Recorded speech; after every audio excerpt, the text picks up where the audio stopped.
You know, I've been rather split on Pokemon as time goes by.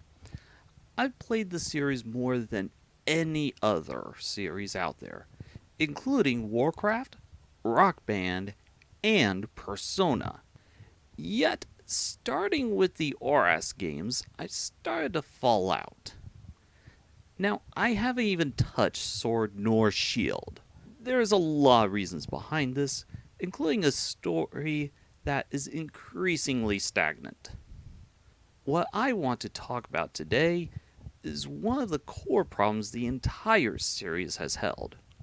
Worse than its lack of voice acting, or the dozens of characters that only get a few paragraphs of dialogue, or the removal of the hated rival.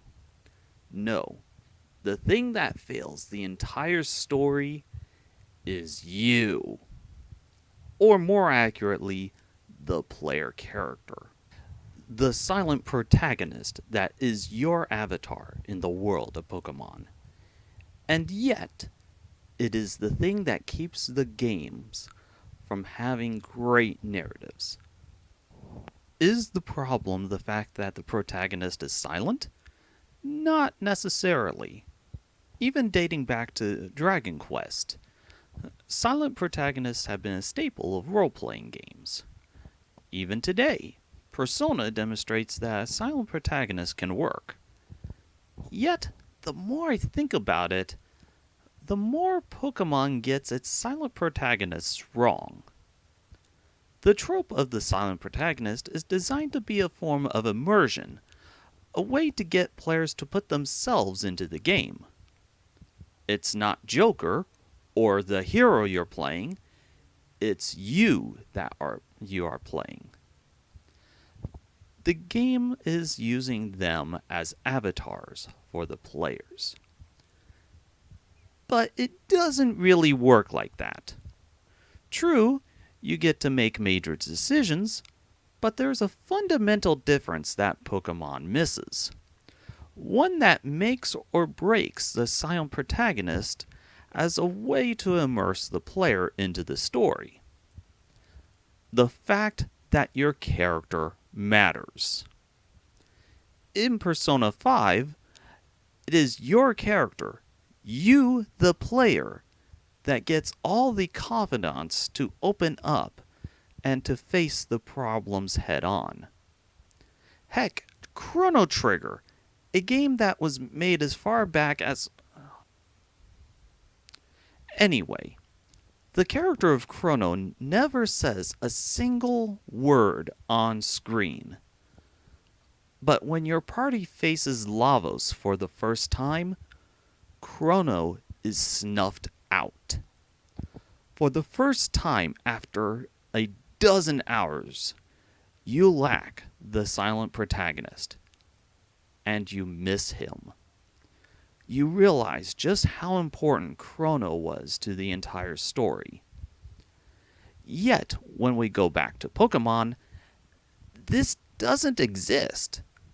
The entire design of the main character is not for you to interact with the characters, but just to get through the 8 gyms, several other dungeons, and hundreds of Pokemon battles. In fact, the only meaningful interaction your character has is through Pokemon battles. You could take your character out, and everything would still play out the same. Whenever you encounter any character, ally, or foe, they just talk about whatever is on their mind. Often, if you face an enemy, an ally will be there to be the countering voice. So, where does that leave you as the main character? Not really mattering at all. Heck, let's go back to Pokemon Black and White. N is considered one of the most complex characters throughout Pokemon history. But would the story be more interesting if you literally took the protagonist out? As in, those few times that you are with N alone, Instead, he would be talking to himself or an imaginary friend, which kind of is what happens anyway, since you have absolutely no input on the conversation anyway. Getting Game Freak to make these changes is pretty difficult.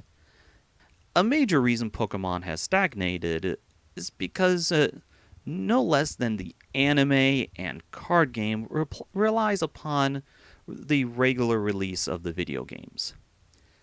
Having them to take a step away, even just for a few months, to get them away from the template that has dominated for more than 2 decades is a bit of an ask. For all I know, all this may not even matter. Pokemon may move more towards a Breath of the Wild model, where exploration matters far more than the story. Either way, how Pokemon handles the story and its main character needs to change. Without it, the series will forever be stuck in a time loop. Thanks for watching. Please press all those fancy buttons YouTube put in. Until next time.